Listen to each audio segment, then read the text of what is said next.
Halo anak-anak, selamat berjumpa kembali dengan saya Ibu Angela Banase dalam pembelajaran IPS Terpadu di kelas 7. Anak-anak, kita sebelum mulai dengan pembelajaran hari ini, mari kita awali dengan doa yang dipimpin oleh Ibu sendiri. Mari kita berdoa.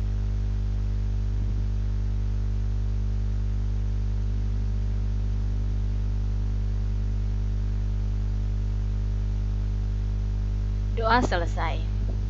Anak-anak, sebelum kita mulai materi pembelajaran hari ini, kita akan mengulang kembali atau mengingat kembali pembelajaran yang dibawakan oleh Ibu Made, yaitu hubungan antara individu dengan individu, antara individu dengan kelompok, dan kelompok dengan kelompok. Itu adalah semuanya adalah hubungan dalam interaksi sosial. Nah, dalam mempelajari pelajaran hari ini dengan materi pokok interaksi sosial dan lembaga sosial. Submateri 1. Bentuk-bentuk interaksi sosial. 2. Proses sosial disosiatif. Yang berikut kita lihat tujuan pembelajaran.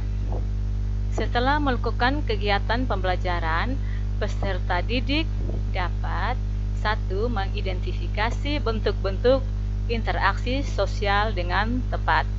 2. Menjelaskan pengertian interaksi sosial asosiatif dan disosiatif dengan kreatif.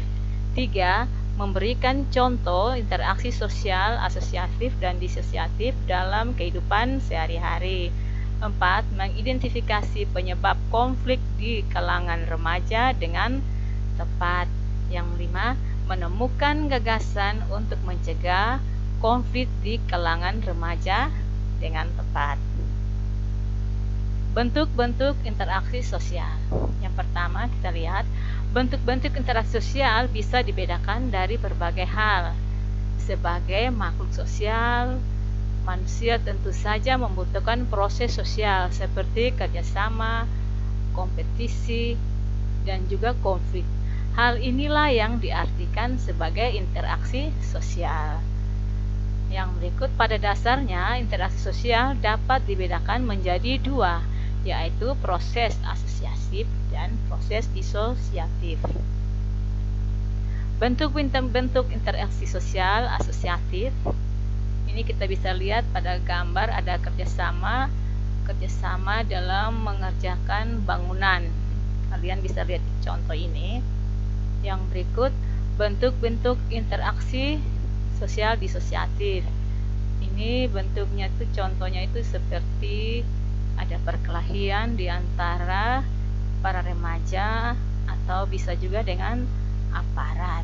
Yang berikut, pengertian interaksi sosial asosiatif dan disosiatif. 1.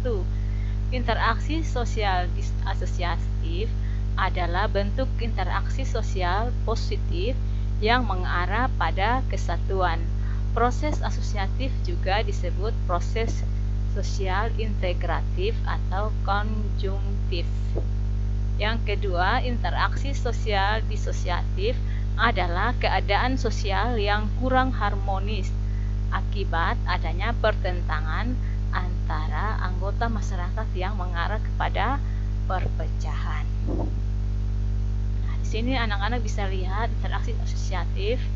Ini di sini ada perkumpulan, ada adat. Yang berikut ada juga interaksi sosial disosiatif, ini antara perang antara warga, itu contoh dari interaksi sosial disosiatif. Yang berikut, contoh interaksi sosial asosiatif dalam kehidupan sehari-hari.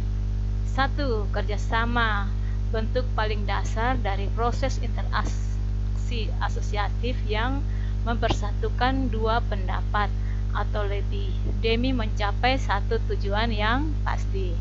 2. Akomodasi, proses penyesuaian diri untuk menghindari bentrokan.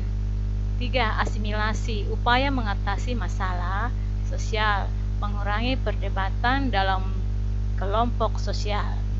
4. Akulturasi, penerimaan budaya yang bukan kebudayaan sendiri tanpa mengurangi nilai-nilai dari kebudayaan sendiri. Yang kelima, kooptasi, proses penerimaan unsur baru dalam suatu kelompok sosial.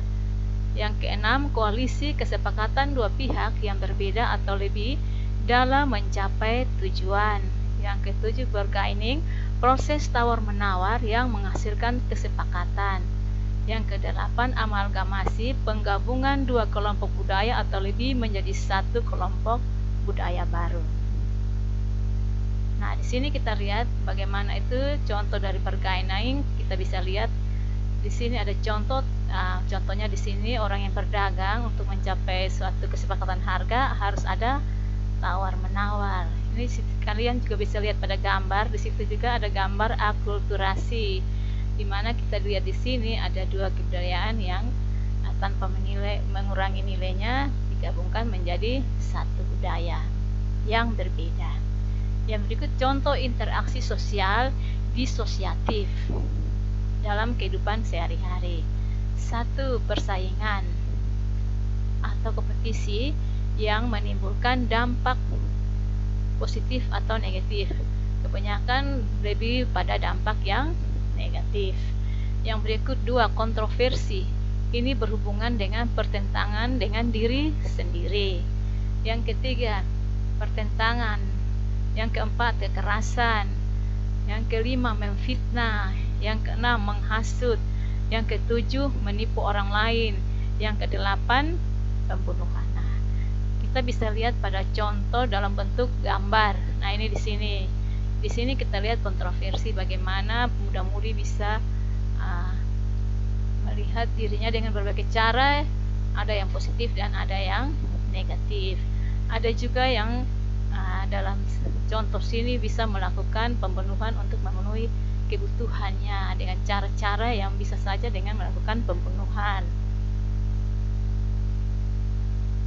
Nah, penyebab konflik di kalangan remaja. 1. Terbiasa dimanja. 2. Keluarga tidak harmonis. 3. Kurangnya kasih sayang. 4. Pendidikan yang terlalu keras. 5. Komunikasi yang buruk. 6. Lingkungan pergaulan. 7. Faktor religi. 8. Lingkungan tempat tinggal. 9. Faktor ekonomi. 10. Faktor teknologi informasi. Nah, di sini kita lihat contoh dari kurangnya kasih sayang itu misalnya orang tua yang mementingkan diri sendiri atau sering bertengkar, makanya anaknya dibiarkan dengan berpikir sendiri sehingga dia mengalami kekurangan kasih sayang. Kita bisa lihat pada contoh yang berikut ada lingkungan. Dalam pergaulan lingkungan itu juga bisa menyebabkan anak-anak salah dalam pergaulan. Gagasan untuk mencegah konflik di kalangan remaja. 1. Memberi arahan mengenai bahaya pergaulan bebas.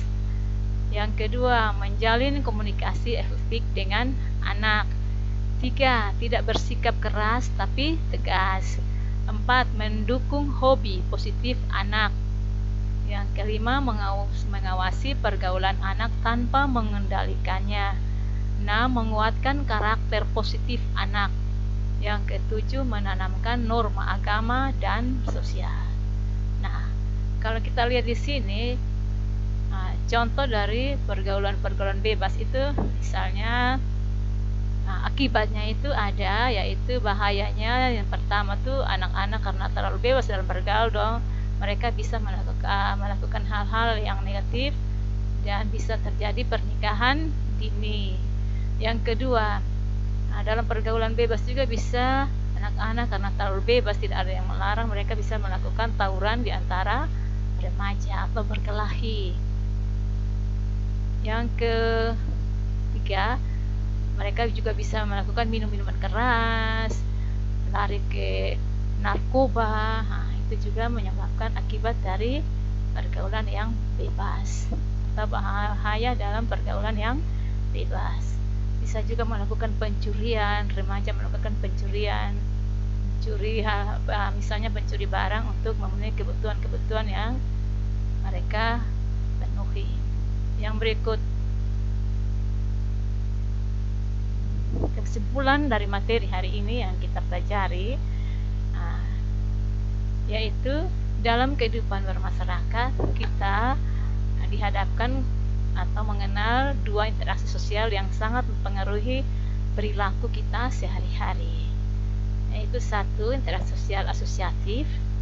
Dalam proses sosial ini, anggota-anggota masyarakat berada dalam keadaan harmoni yang mengarah pada pola-pola kerjasama. Yang kedua, interaksi sosial disosiatif adalah keadaan sosial dalam keadaan disharmonis atau tidak harmonis akibat adanya pertentangan antara anggota masyarakat. Nah, untuk materi hari ini ada tugas anak-anak. Tugasnya yaitu berikan masing-masing satu contoh interaksi sosial asosiatif dan disosiatif dalam kehidupan di lingkungan Anda sehari-hari.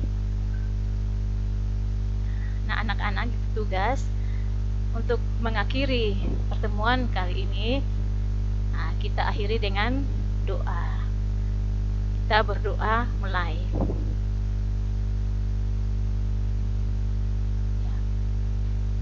Berdoa selesai. Terima kasih atas perhatiannya. Selamat bekerja.